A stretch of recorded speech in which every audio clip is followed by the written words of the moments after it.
আমাদের বাংলাদেশিদের মধ্যে সহনশীলতার অভাব আছে না নাই? নিজে যেই দল করি এটাই বালা, বাকি সব কালা, আছে না নাই? আমি তাবলীগ করি তো আমি ভালো, বাকি সব বাতিল। আমি জামাত ইসলাম করি তো আমি হক, বাকি সব বাতিল। আমি আহলে হাদিস তো আমি সেরা, আমার মতো সেরা কেউ নাই। এরকম অসহনশীল মানসিকতা আছে না নাই? নিজে যেটা বুঝি এটাই ভালো, বাকিরা কেউ ভালো না, বাকি কেউ ভালো না। আহা, কি ভয়ঙ্কর অবস্থা। কিন্তু সৈয়দনা ইব্রাহিমের অভ্যাস এটা ছিল না। উনি সহনশীল ছিলেন। আমাদের বাংলাদেশে দেখেন কত ইসলামিক দল, কত পীরের মরিদ, কত পীর। এই দেশে যত পীর, অনেক দেশে জনগণ এত নাই। কথা কন, এত পীর এই দেশে, অনেক দেশের জনসংখ্যাও এত না। এক ইসলাম, এক কোরআন, এক নবী, তারপরে গুতাগুতি আছে না নাই? কেউ কাউরে দেখতে পারে না, ঠেলাঠেলি। হ্যাঁ, এক কাফের, তুই কাফের, তোর নানা কাফের, তোর 14 গোষ্ঠী কাফের, তোর পীর সাহেব কাফের, আছে না নাই? কয় আমার পীর সাহেব কাফের হইলে তোর পীর সাহেবের 14 গোষ্ঠী কাফের। ওই কাফের মরলে যেখানে কবর দেয়া হবে, ওই কবরের উপরে যে ঘাস উঠবে, ওই ঘাস যে গরু খাবে, ওই গরুর দুধ যে খাবে, ওইটাও কাফের। কথা কর, আছে না নাই? কেউ কারো ভালো সহ্য করতে পারে? একজন বলছিল, ভাই এই বাংলাদেশের জাতীয় খেলা হাডুডু হইলো কেন?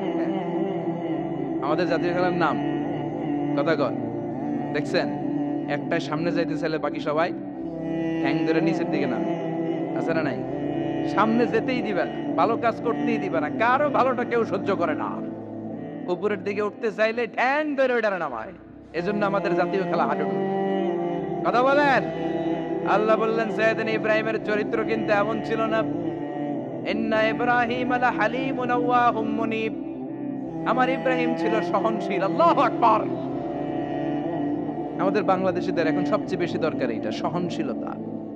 আমরা অযাচিত মন্তব্য করতে দ্বিধাবোধ করি না, কমেন্টস করতে দ্বিধাবোধ করি না। ফেসবুকে, ইউটিউবে কমেন্টস আছে না নাই? কার ব্যাপারে তুমি কমেন্টস করো, কি বিষয়ে কমেন্টস করো, ওই বিষয়ে আদৌ তোমার ধারণা আছে কিনা, পড়াশোনা আছে কিনা, তুমি ওইটাতে স্পেশালিস্ট কিনা, কোনো ধারণা। ইচ্ছে মতো কমেন্ট, আছে না নাই? ইচ্ছে মতো মন্তব্য, একে অপরের প্রতি হিংসা, কোনো ভালোবাসা নাই, মহব্বত নাই। এক নবীর, এক লা ইলাহার পতাকার তলে আমরা দাঁড়িয়ে, চিল্লায় বলেন ঠিক কিনা? তারপরে গুতাগুতি, কিলাকিলি, কেউ কাউরে দেখতে পারে না। আল্লাহ তুমি হেফাজত করো, আমাদের মধ্যে তুমি ঐক্য তৈরি করে দাও, হিংসা জিঘাংসা তুমি হৃদয় থেকে দূর করে দাও। আবার আল্লাহ বললেন ইন্না ইব্রাহিম কানা উম্মাতান ওয়াহিদা। আমার খালিল ইব্রাহিম শুধু সহনশীল নয়, আমার খালিল ইব্রাহিম একাই একটা উম্মাত। এটা একটা কথা হইলো?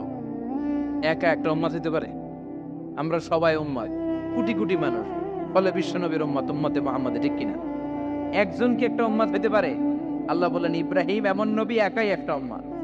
সুবহানাল্লাহ পড়ে। ইন্না ইব্রাহিম কানা উম্মাহ ওয়াহিদার কারণ উনি যখন জমিনে ছিলেন একটা লোক আল্লাহর নাম নেয়ার মতো ছিল না, সব ছিল মুশরিক। উনি ছাড়া সব মুশরিক। উনি ছিলেন মুওয়াহহিদ, তাওহীদের পক্ষে। উনি ছাড়া পৃথিবীতে তখন যারা ছিল সব ছিল তাওহীদের বিপক্ষে, মানে মুশরিক। আল্লাহ বুঝাতে চাইলেন পুরো মুশরিক গোষ্ঠী একটা উম্মাত, আমার ইব্রাহিম খলিল একাই আরেক উম্মাত। ইন্না ইব্রাহিম কানা উম্মাতান ওয়াহিদা। সৈয়দনা ইব্রাহিমের সময়কালে মুসলমান বলতে কেউ ছিল না, উনি একা ছাড়া। তার মানে গোটা বিশ্বের সব মুশরিক মিলে একা একটা উম্মাত, সৈয়দনা ইব্রাহিম নিজে নিজে একটা উম্মাত। কি পরীক্ষা করে, কিভাবে আল্লাহ ওনারে উত্তীর্ণ করেছেন। এজন্য খুশি হয়ে আল্লাহ ওনারে খালিল উপাধি দিয়েছেন। কথা কন, ওনার কিছু উপাধি আছে, একটা হচ্ছে সিদ্দিক। কি উপাধি? আমাদের অনেকের নাম আছে না? এদিকে আছে সিদ্দিক নামে কেউ? মাশাআল্লাহ আছে তো। সিদ্দিক মানে কি জানেন? হ্যাঁ, কথা কয়। সত্যবাদী। শুধু সত্যবাদী না, সত্য প্রকাশে, সত্য গ্রহণে, সত্যের ব্যাপারে আপসহীন, কোনো আপোষ করে না। চিল্লা এখন ঠিক কিনা? গোটা দুনিয়াটাই পরীক্ষা। আল্লাহ যারে পছন্দ করে বেশি তার পরীক্ষাও। আসাদুন নাসি বালাআন আল আম্বিয়া। এই পৃথিবীতে আল্লাহ সবচেয়ে বেশি বালা মুসিবত দিয়ে পরীক্ষা করেছেন নবীদের। কারণ নবীরা আল্লাহর কাছে কম প্রিয় না বেশি প্রিয়? যেহেতু প্রিয় বেশি, পরীক্ষাও। এজন্য মুমিনের উপর যদি পরীক্ষা আসে, মুমিনের উপর যদি অত্যাচার আসে, মুমিনের উপর যদি ধৈর্যের পরীক্ষা আসে, জেল জরিমানা আসে, মুমিন ওইটারে ভয় পায় না। মুমিন ভয় পায় একজনকে, চিল্লায় বলেন তিনি কে? কারণ আল্লাহর ঘোষণা ওয়ালা তাহিনু ওয়ালা তাহজানু, ঘোষণাটা কার? ভয় নাই, তোদের চিন্তা নাই। আনতুমুল আ'লাউনা ইন কুনতুম মুমিনিন, তোমরাই বিজয়ী হবা যদি মুমিন হও, যদি মুমিন হও। এজন্য ধৈর্যের পরীক্ষা দিতে হবে, আল্লাহর উপর তাওয়াক্কুল করতে হবে, অত্যাচার জেনুইন আল্লাহর নামে সহ্য করে যেতে হবে। চিল্লায় বলেন ঠিক কিনা? কারণ মুসলিমের সাথে আল্লাহ থাকে। মুসলিমের বদদুয়াকে বিশ্বনবী ভয় করতে বলেছেন, কারণ মুসলিমের বদদুয়ার মাঝে আর আল্লাহর মাঝে পর্দা থাকে। যারা দুনিয়ার বুকে জুলুম করে তাদেরকে ক্ষমতার মসনদ থেকে নামিয়ে দেয় কে? আর যারা মজলুম হয়, যাদের রক্ত দিয়ে জমিন ভেজে, তাদেরকে জমিনের ক্ষমতা দিয়ে দেয় কে? আর যারা রক্ত ঝরায়, ইতিহাস বলে তারা শেষ পর্যন্ত প্রাণ আর জান নিয়ে পালাবার জায়গাটা পায় না। চিল্লায় বলেন ঠিক কিনা? এজন্য মুমিন খুব ভালো করে জানে, রাত্রি যত গভীর হয়, সুবহে সাদিকের সময় কাছে আসতে থাকে। গর্ভবতী নারীর পেটের জ্বালা যন্ত্রণা, ব্যথার পেইন যত বাড়ে, নতুন মেহমান আগমনের সময় কাছে আসতে থাকে। তেমনি ইসলামের পক্ষের শক্তির উপর যদি অত্যাচার, অনাচার, স্টিম রোলার বেড়ে যায়, এটা প্রমাণ করে ইসলামের বিজয়ের সময় কাছে আসতে শুরু করেছে। চিল্লায় বলো ঠিক কিনা? এজন্য রাব্বুল আলামিন ডেকে বলেন, গোলাম লিয়াবলুয়াকুম আইয়ুকুম আহসানু আমালা, কে ভালো আমল করো, কে খারাপ আমল করো, এজন্য আমি জীবন মরণ তৈরি করেছি। চিল্লায় কোন ঠিক কিনা? এরপর আল্লাহ বললেন, ওয়ালাকাদ যায়্যানাস সামাআদ দুনিয়া বিমাসাবিহা ওয়া জাআলনাহা রুজুমান লিশ-শায়াতিন। সুবহানাল্লাহ বলেন, ওয়ালাকাদ যায়্যানাস সামাআদ দুনিয়া। মাইকম্যান কোথায়? সাউন্ডটা বাড়াও। এত দুর্বল কেন তোমার সাউন্ড? মনে হচ্ছে আমি মাইক ছাড়া কথা বলছি। সাউন্ডটাকে স্ট্রং করো। ওয়ালাকাদ যায়্যানাস সামাআদ দুনিয়া, I have beautified the closer sky with candles, with light and stars. আল্লাহ বললেন, আমি দুনিয়ার আকাশকে তারা দিয়ে সুশোভিত করেছি। আকাশে তারা আছে না নাই? এগুলো এমনি এমনি হয়েছে না? তৈরি করছে কে? বিশ্বাস হয়? কোনো সন্দেহ আছে? এখন তো লাইটিং ফাইটিং এর যুগে তারার যে কি সৌন্দর্য আমরা বুঝি না। আমরা যখন ছোটবেলা গ্রামে যেতাম, রাতের বেলা তারার মেলা, কি সুন্দর, একটার চেয়ে একটা সুন্দর। শুকতারা, ধ্রুব তারা, সপ্তর্ষি মণ্ডল, 7টা তারার একটা চেইন আছে, চিনেন এগুলো? কি সুন্দর তারা! এগুলো তৈরি করে রেখেছে কে? প্রথম আকাশের মহাশূন্যকে আল্লাহ এই তারকা দিয়ে বিউটিফাই করেছেন। ইটস এ ক্যান্ডেল, আল্লাহ সাজিয়ে রেখেছেন। আমরা খালি চোখে যেটা দেখি, এটা কিন্তু আকাশ না, এটা প্রথম আকাশ নয়। প্রথম আকাশ যে কত দূরে আমেরিকান নাসার বিজ্ঞানীরাও জানে না। খালি চোখে আমরা যা দেখি, এটা প্রথম আকাশের মহাশূন্য। এর অনেক অনেক অনেক উপরে প্রথম আকাশ। এরপরে দ্বিতীয় আকাশের মহাশূন্যের স্তর শুরু, এরপরে দ্বিতীয় আকাশ, তারপরে তৃতীয় আকাশের মহাশূন্যের স্তর শুরু, তারপরে তৃতীয় আকাশ। একটার চেয়ে আরেকটা বড়। প্রথম আকাশের চেয়ে দ্বিতীয় আকাশ কত বড় বলি? আপনার হাতের আংটিটা যদি সাহারা মরুভূমিতে আপনি ছুঁড়ে ফেলে দেন, পুরো মরুভূমির তুলনায় আংটি যত ছোট, আল্লাহর দ্বিতীয় আসমানের তুলনায় আল্লাহর প্রথম আসমানটা ঠিক তত ছোট।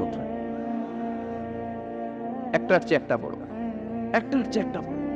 সূর্য দেখে আমরা অবাক হয়ে যাই, 9,30,00,000 মাইল দূরে। এই পৃথিবীর চেয়ে 13 লক্ষ গুণ বড়।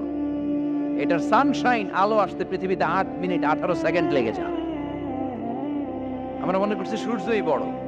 আমরা বসে আছি মাইথার দিয়াতে, তাই না? এই জায়গাটার নাম কি?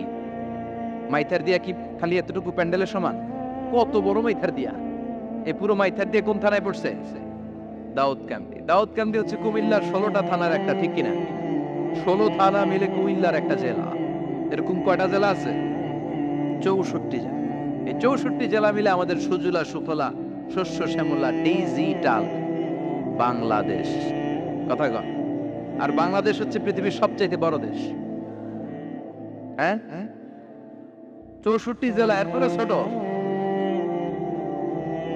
যাদের অ্যাটলাস ম্যাপ নিয়ে যাদের ধারণা আছে, তারা দেখবেন বাংলাদেশ এই শব্দটা লেখার জায়গাও আমরা পাই না। মানচিত্রে বাংলাদেশ শব্দটা লেখার জায়গা পায় না।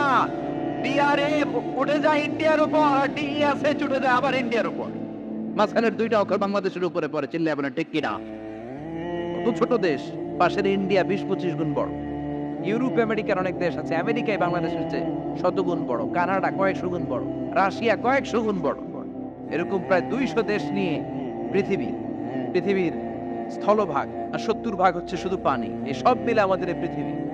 আর এত বড় পৃথিবীর চেয়েও নাকি সূর্য 13 লক্ষ গুণ বড়। তার মানে সূর্যই বড় না, সূর্যের চেয়ে অনেক বড় তারা আছে। সূর্যের পরে পৃথিবীর সবচেয়ে কাছের যে তারা বা স্টার, ওটার নাম হচ্ছে প্রক্সিমা সেন্ট্রাই। নাম কি? প্রক্সিমা সেন্ট্রাই। এরপরে আলফা সেন্ট্রাই এ, আলফা সেন্ট্রাই বি, ইটা ক্যারিনা, বেটেলজিউস, এরকম একটার পর একটা তারা। যেই সূর্য পৃথিবীর চেয়ে 13 লক্ষ গুণ বড়, বেটেলজিউস নামে একটা তারা আছে, ওটা সূর্যের চেয়ে 33 কোটি গুণ বড়।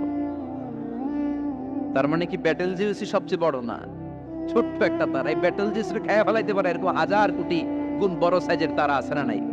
এরকম কয়েক বিলিয়ন তারা নিয়ে আমাদের গ্যালাক্সি গঠিত। আমাদের গ্যালাক্সি, এটার নাম মিল্কি ওয়ে। এটার নাম কি?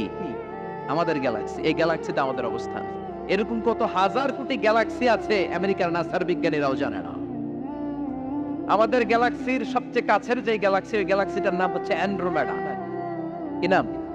অ্যান্ড্রোমেডা। আমাদের গ্যালাক্সি থেকে কেউ যদি কাছের গ্যালাক্সি অ্যান্ড্রোমেডাতে যেতে চায়, তার 2.5 মিলিয়ন লাইট ইয়ার্স সময় লেগে যাবে। কথাটা কঠিন হয়ে গেছে, আমি ভেঙে বলি, তারপরে সুবহানাল্লাহ কইবেন। আমাদের গ্যালাক্সির নাম মিল্কি ওয়ে। মিল্কি ওয়ে থেকে যদি কেউ অ্যান্ড্রোমেডাতে যেতে যায়, কত সময় লাগবে? 2.5 million light year. Light year মানে আলোক বর্ষ। আলোর গতিতে যদি ছোটা যায়, 2.5 মিলিয়ন মানে হচ্ছে প্রায় 25 লক্ষ। তাহলে পৃথিবীতে সবচেয়ে দ্রুতগামী যে বিষয়টা আবিষ্কৃত হয়েছে সেটা হচ্ছে আলো। এই যে লাইট মারলে যে ছুটে, এই লাইট প্রতি সেকেন্ডে 1,86,000 মাইল বেগে ছুটতে পারে। 1 মিনিটে না, 1 ঘন্টা না, 1 মিনিটে না, 1 সেকেন্ডে আলো চলে যায় কয় মাইল? 1,86,000। আপনি কল্পনা করতে পারেন? হয়তো মাথা নাড়াইতেছে না। এটা কি কল্পনা করা যাবে? আমার তো তার ছেড়ে যাচ্ছে। 1 সেকেন্ডে নাকি আলো ছুটে 1,86,000 মাইল বেগে। 1 সেকেন্ড শব্দ কইতে তো 2 সেকেন্ড লাগে। কথা কন। এর মধ্যে আলো চলে গেছে 1,86,000 মাইল। তো কোন রকেট যদি আপনি পান, যে রকেট দিয়ে সেকেন্ডে 1,86,000 মাইল বেগে রকেটটা ছুটবে প্রতি সেকেন্ডে, খেয়াল করেন, ঘন্টায় না, মিনিটে না, কিসে? সেকেন্ডে। যে রকেটটা সেকেন্ডে 1,86,000 মাইল বেগে ছুটবে, ওই রকেটটা দিয়ে আমাদের গ্যালাক্সি থেকে আমাদের পাশের গ্যালাক্সি অ্যান্ড্রোমেডাতে পৌঁছতে আপনার 25 লক্ষ বছর লেগে যাবে। সুবহানাল্লাহ বাড়িতে গিয়ে বললেন। এরকম বিশাল বিশাল তারা দিয়ে আমাদের আকাশটারে বিউটিফাই করেছে কে? এজন্য আল্লাহ বললেন, ওয়ালাকাদ যায়্যানাস সামাআদ দুনিয়া বিমাসাবিহা ওয়া জাআলনাহা রুজুমান লিশ-শায়াতিন। আমি এই দুনিয়ার আকাশটারে সুন্দর সুন্দর তারকারাজি লাইটের মতো সেটিং করে সুশোভিত করেছি।